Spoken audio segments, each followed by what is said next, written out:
Globalization touches people in almost every part of the world. Technology has shrunk the globe. But 2/3 of the world are not online, left behind by the electronic revolution, unable to share their lives, to share their cultures, to share their dreams. 10 students from Yekaterinburg want to change that, one community at a time.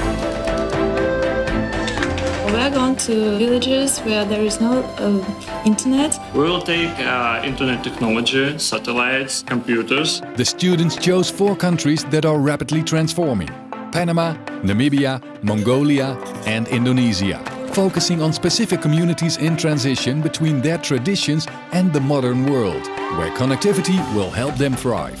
They will connect the communities together over the internet to see and talk to each other and share their cultures on their own unique Global Mind social website. What are we doing is going to change their lives. 750,000 kilometers traveled, 36 flights, 12 buses, 2 canoes and 1 ox cart. In Yekaterinburg, we want to connect humanity in one conversation, in one global mind.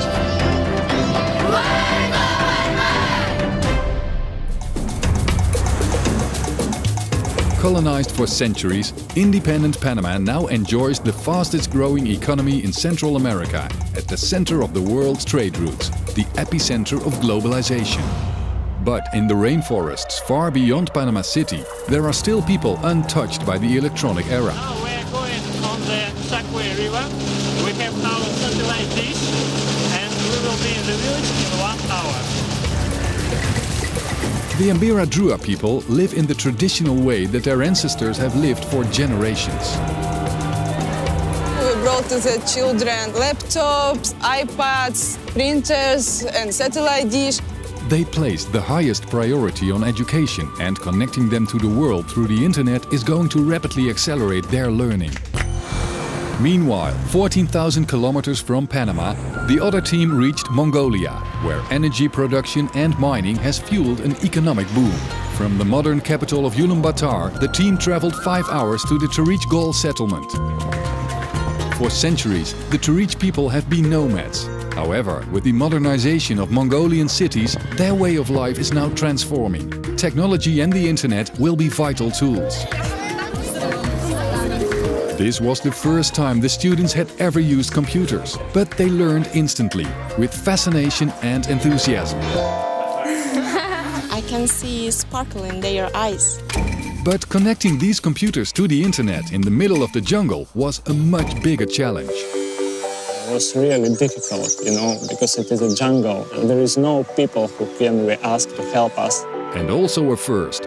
These new participants of the digital era will see and talk to each other via satellite video conference.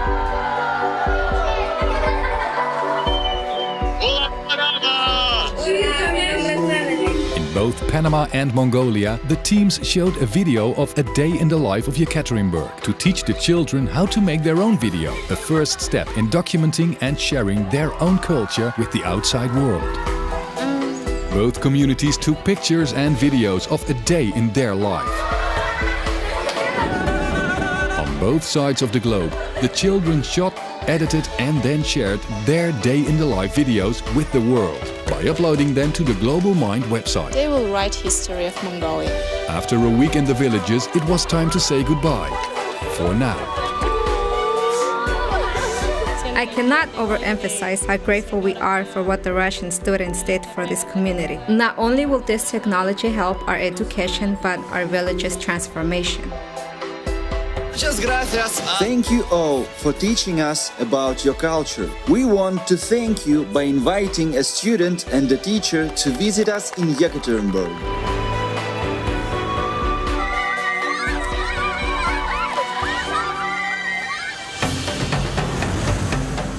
After traveling 49 hours, the Yekaterinburg students landed in Flores, Indonesia. The largest economy in Southeast Asia, Indonesia is a leader in the modern world. But the team headed to Bosiko, a remote coffee farming village in one of the least populated regions, to give the people of Bosiko tools to communicate with the world.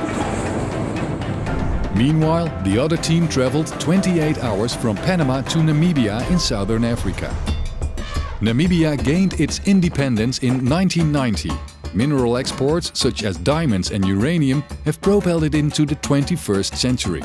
The capital Windhoek enjoys the most modern communications. But, as in all countries, the more remote communities tell a different story. The team drove 6 hours to the village of Omasheti to work in the primary school.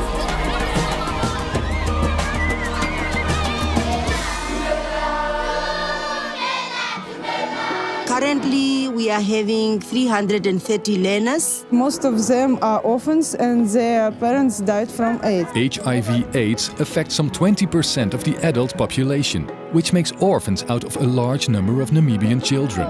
They want to know, they want to learn. The school currently lacks resources to quench their thirst for learning.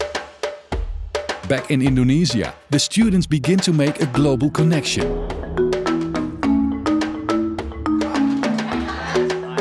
It's very amazing when you can give them this opportunity. The students learned how to use the internet, about satellites, computers, geography and biology. And now we have Russia, Indonesia and Mongolia all together. Through the new Global Mind Network, the teams connected all 5 countries in one simultaneous conversation. When the picture from Mongolia pupils are on the screen, they just say, wow, it's Asian people. They're very excited to see the difference of the culture. Once a week they will go to Mongolia, to Indonesia, to Panama and to Yekaterinburg. They can compete with anyone because they have the tools. That when the children grow up, they will have a bigger dreams and bigger future for themselves. My name is Dejina, I'm Elena. My name is Rigwera, I'm Elena. My name is Erina. My name is Natasha. Rejoice Mercia. My name is Rodney. I am Elena. Lena. Lena.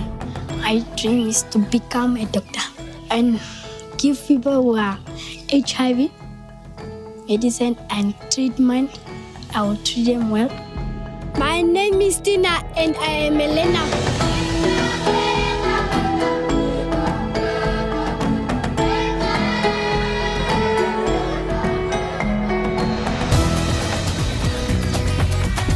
These young reporters are excited to show the world how they live. On the other side of the world, in Indonesia, the contrast of countryside and culture couldn't be greater.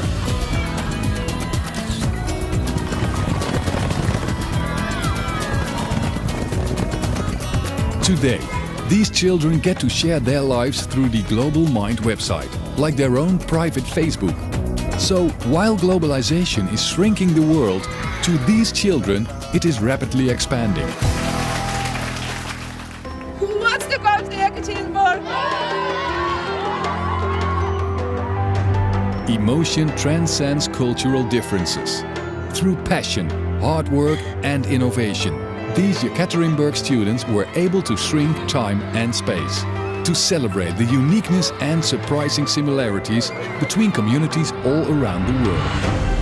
But there are more countries and more communities, so this is just the beginning.